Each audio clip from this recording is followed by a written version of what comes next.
নমস্কাৰ বন্ধু বান্ধৱীসকল, আপোনালোকক পুনৰবাৰ স্বাগতম জনাইছোঁ আমাৰ এই সৰু চেনেলটিলৈ। আজি আমি আপোনালোকৰ বাবে লাভ আৰু লোকচানৰ এটি গুৰুত্বপূৰ্ণ প্ৰশ্ন লৈ আহিছোঁ, যিটো আপোনালোকে আগন্তুক এক্সামত এনেধৰণৰ প্ৰশ্ন অহা দেখিবলৈ পাব। গতিকে আজি প্ৰশ্নটো আছিলে যে কিনা দাম ৬৪ টকা আৰু লাভৰ হাৰ 6/4 হ'লে বেচা দাম কিমান হ'ব? আমাক দিয়া আছে ৬৮ টকা, ৭৮ টকা, ৭৫ টকা আৰু ১০০ টকা।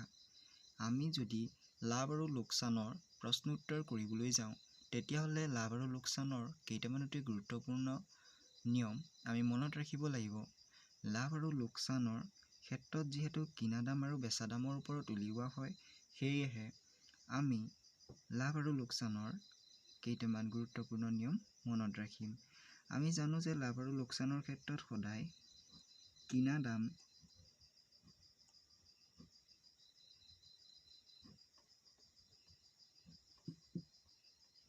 CP বুলি ধৰা হয় আৰু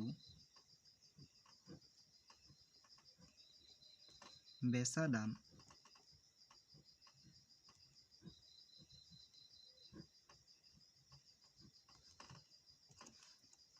SP বুলি ধৰা হয়। আৰু কোনো বস্তু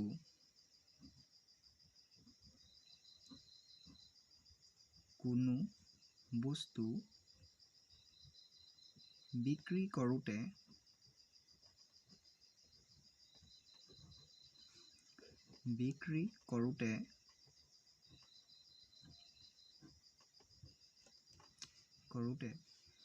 যদি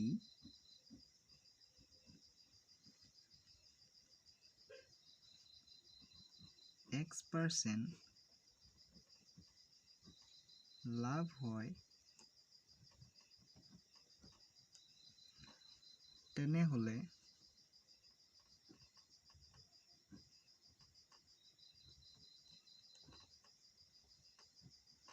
কিনা দাম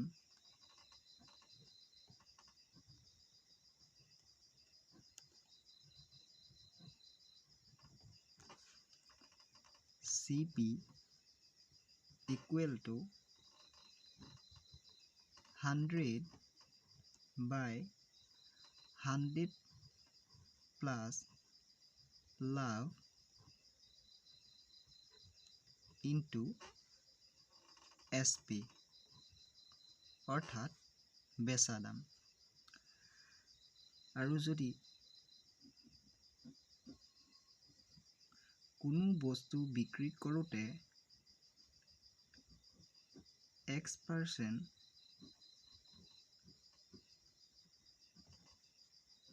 লোকচান হয়, তেনেহ'লে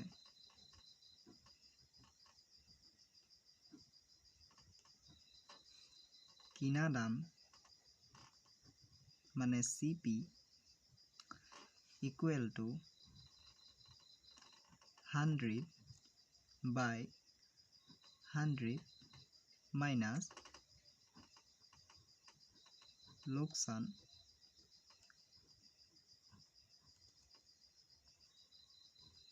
ইনটু চেলিং প্ৰাইচ, অৰ্থাৎ বিক্ৰী দাম। যদি এইফালে বিক্ৰী দাম উলিয়াবলৈ দিয়ে, তেতিয়াহ'লে ইয়াত কিনা দাম পূৰণ হ'ব, আৰু যদি কিনা দাম উলিয়াবলৈ দিয়ে, তেতিয়াহ'লে এইফালে SP, অৰ্থাৎ বিক্ৰী দাম পূৰণ হ'ব। আৰু যদি কোনো বস্তু বিক্ৰী কৰোঁতে যদি X%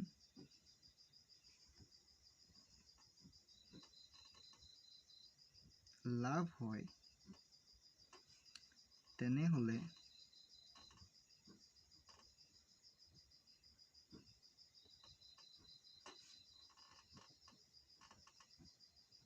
বিক্ৰী দাম অৰ্থাৎ SP =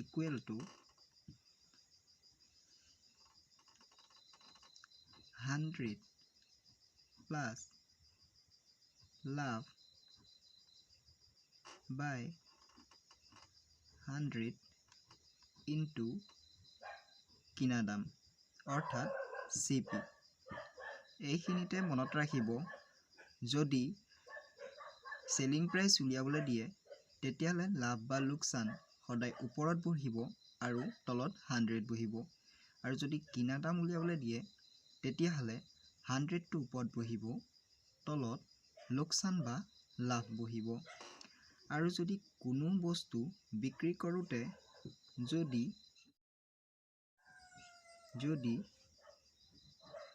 X% হয় লোকচান হয় তেনেহ'লে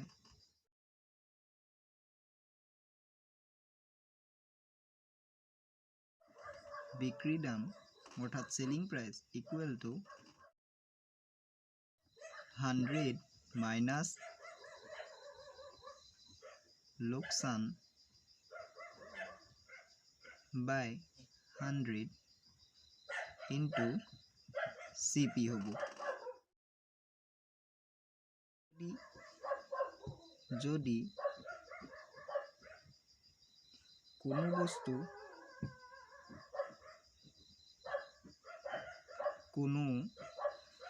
বস্তু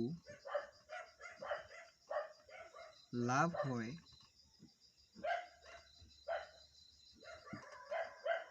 হয় তেতিয়া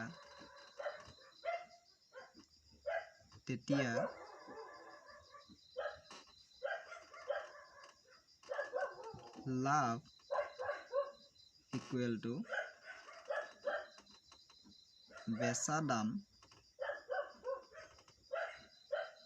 মাইনাছ CP, অৰ্থাৎ বেচা দামৰ পৰা কিনা দামটো আমি বিয়োগ কৰিব লাগিব। উদাহৰণস্বৰূপে আপোনালোকে যদি কোনো এটা বস্তু 2 টকাত কিনে আৰু 3 টকাত বেচে তেতিয়াহ'লে আপোনালোকৰ কেইটকা লাভ হ'ব?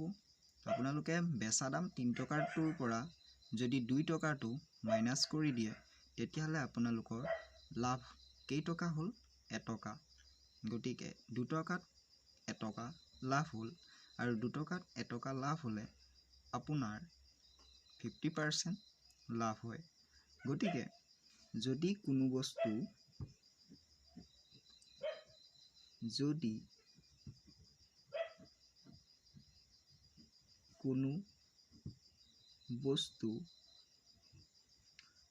লোকচান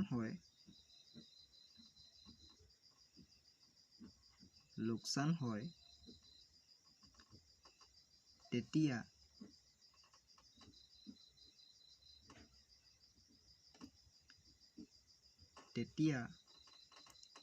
লোকচান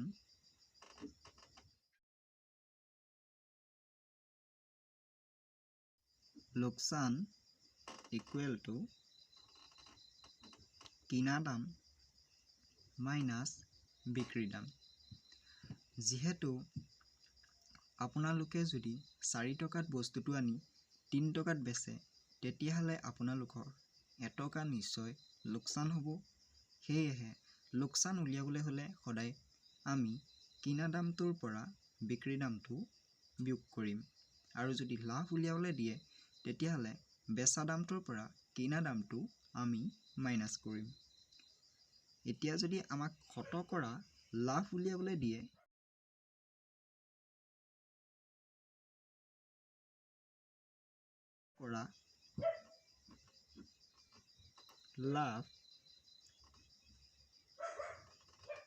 তেতিয়া লাভ বা লোকচান সদায় কিনা দামৰ ওপৰত উলিওৱা হয়। সেয়ে শতকৰা লাভ উলিয়াবলৈ দিলে কিনা দাম অৰ্থাৎ CP তলত বহিব আৰু লাভ বা লোকচান সদায় ওপৰত বহিব, আৰু পাৰ্চেণ্টেজৰ হিচাপে অৰ্থাৎ শতকৰা হিচাপে ইয়াত 100 এটা পূৰণ হ'ব। শতকৰা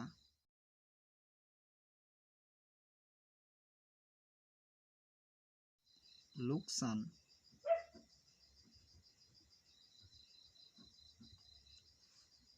উলিয়াবলৈ দিলে সদায় কিনা দাম তলত থাকিব লোকচান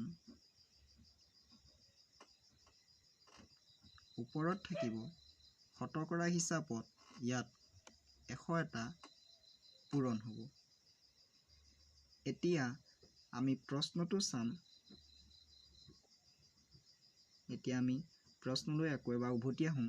আমাক কি কৈছিলে যে কিনা দাম 64 টকা আৰু লাভৰ হাৰ 6/4 হ'লে বেচা দাম কিমান হ'ব? আমাক এতিয়া বেচা দাম উলিয়াবলৈ দিছে। সেইকাৰণে আমি বেচা দাম উলিয়াম। বেচা দামৰ সূত্ৰ কি দিয়া আছিলে?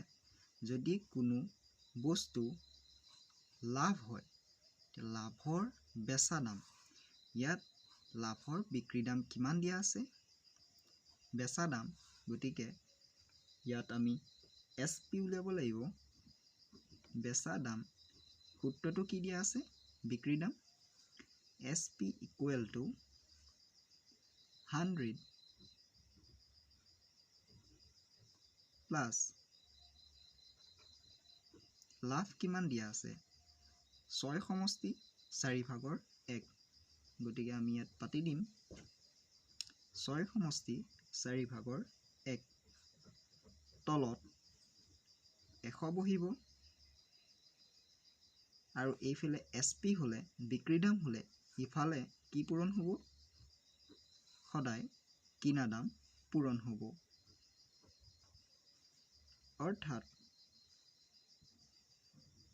SP = 100 ওপৰত 100 প্লাছ আমি এইটো মিশ্ৰ ভগ্নাংশত আছে, গতিকে আমি এইটো ডাইৰেক্ট ভগ্নাংশত নিবলৈ হ'লে কি কৰিব লাগিব? এইটোৱে পূৰণ কৰি এইটো যোগ কৰিব লাগিব। 6×4 = 24, 24 × 1 = 25, গতিকে আমি লব পালোঁ 25 আৰু হৰ পালোঁ 4 ইনটু কষ্ট প্ৰাইচ কিমান আছিলে? কিনা দাম 64 টকা আছিলে, গতিকে আমি ইয়াত 64টো এনেদৰে পাতি ল'লোঁ। এতিয়া এইকেইটা পূৰণ কৰাৰ আগতে আমি এই ওপৰৰ এই 100টোৰ লগত এই 4/25টো যোগ কৰিব লাগিব। আৰু যদি আপোনালোকে যোগ কৰিব নাজানে তেতিয়াহ'লে এইফালে চাওক, মই যোগ কৰি দেখাই দিছোঁ। পোনপ্ৰথমে পাতি ল'ম। ইয়াত আমি পাতি ল'ম 100 প্লাছ 4/25, 100 প্লাছ 4/25। এইটো যোগ কৰিবলৈ হ'লে পোনপ্ৰথমে আমি এই দুটাৰ লসাগু ল'ব লাগিব। যিহেতু 100ৰ তলত একো নাই, মিনছ 100ৰ তলত আমি 1 এটা আছে বুলি ধৰি ল'ব পাৰোঁ। আৰু সিফালে 25/4। এতিয়া আমি 1 আৰু 4ৰ লসাগু ল'ম। যদি আপোনালোকে লসাগু উলিয়াব নাজানে তেতিয়াহ'লে এনেদৰে 1 আৰু 4টো পাতি ল'ব আৰু এই দুটাক কিহেৰে হৰণ যাব? দুইটাকে 1ৰে হৰণ যাব। 1 × 1 = 1, 4 × 4, 4 × 1 = 4 আৰু 4 × 1 = 4, গতিকে হৰ 4 পালোঁ। আৰু এতিয়া এই 4টোৰ লগত আমি এইটো পূৰণ কৰিম। হৰ 4টোৰ লগত এই ভগ্নাংশটো পূৰণ কৰিম। যদি পূৰণ কৰিব নাজানে তেতিয়াহ'লে আপোনালোকে এনেদৰে হৰটো পাতি ল'ব, তাৰপিছত পূৰণ পাতিব, পূৰণ পাতি এই ভগ্নাংশটো পাতি দিব। 1ৰে 4ক 4 বাৰ গ'ল, 4য়ে 100ক 400 হ'ল। যিহেতু প্লাছ আছে আমি প্লাছ দিম। তাৰপিছত এই 4 হৰটোৰ লগত এই মিশ্ৰ ভগ্নাংশটো আমি পূৰণ কৰিম। 4 পাতিম, পূৰণ কৰিম, ইফালে 25/4 পাতিম 4 4 এবাৰ গ'ল 1 25 গুণ 25 গতিকে আমি কিমান পালোঁ 4 ওপৰত যোগ কৰিলে 425 4 425ক হৰণ কৰিলে আমি কিমান পাম যদি হৰণ কৰিব নাজানে তেতিয়াহ'লে এইফালে 425টো এনেদৰে পাতি ল'ব তাৰপিছত 4 হৰণ কৰিব 4 10 গুণ 40 তাৰপিছত এই দুটা মাইনাছ কৰিব ওপৰটো ওপৰতে থাকিব দিব ওপৰটো 5টো তললৈ নামি আহিব 42ৰ 40 গ'লে 2 নামিব 4 6 গুণ 24 এইটো মাইনাছ কৰিলে 1 নামিব পইণ্ট এটা দিম 0 এটা আহিব 4 2 গুণ 8 তললৈ 2 নামিব যেহেতু পইণ্ট আমি দিয়া আছে পইণ্ট দুবাৰ নিদিলেও হ'ব 0 এটা লৈ ল'লোঁ 4 5 গুণ 20 গতিকে তলত 0 থাকিব 20ৰ 20 গ'লে 0 থাকিব গতিকে আমি কিমান পালোঁ 106.25 গতিকে এইটো এতিয়া আমি এই আগৰটোত বহাই দিম কিমান পাইছিলোঁ চাব SP equal to 106.25 by 100 into 64 যদি আপোনালোকে এইটো কটাকটি কৰিব নোৱাৰে তেতিয়াহ'লে এই ওপৰ দুটা ডাইৰেক্ট পূৰণ কৰিব কেনেদৰে কৰিব এইফালে ভালদৰে চাব 106.25 into 64 by 100 যদি এই দুটা পূৰণ কৰিব নাজানে তেতিয়া আপোনালোকে ডাইৰেক্ট এইফালে পাতি ল'ব 106.25 into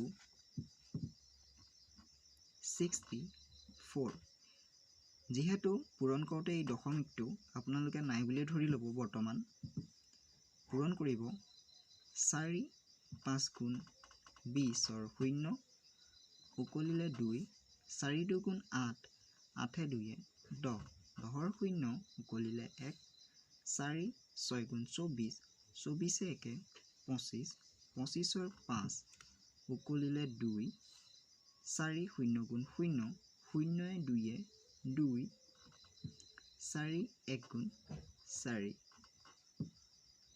ইয়াৰ পিছত 4 5 6 5 গুণ 30 30ৰ 0 উকলিলে 3 6 2 গুণ 12 12 3 15 5 উকলিলে 1 6 6 গুণ 36 36 আছে 1 37 7 6 0 গুণ 0 37ৰ 7 উকলিলে 3 6 0 গুণ 0 0 3 3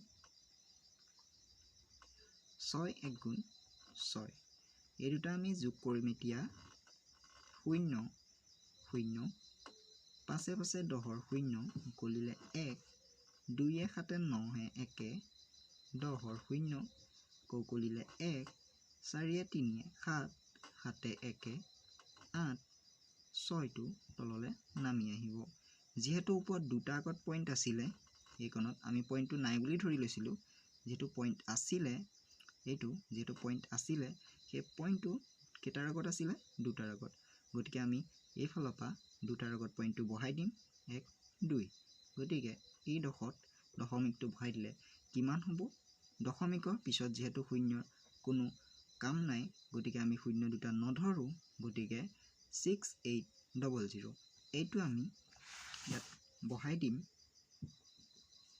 6800 0/100।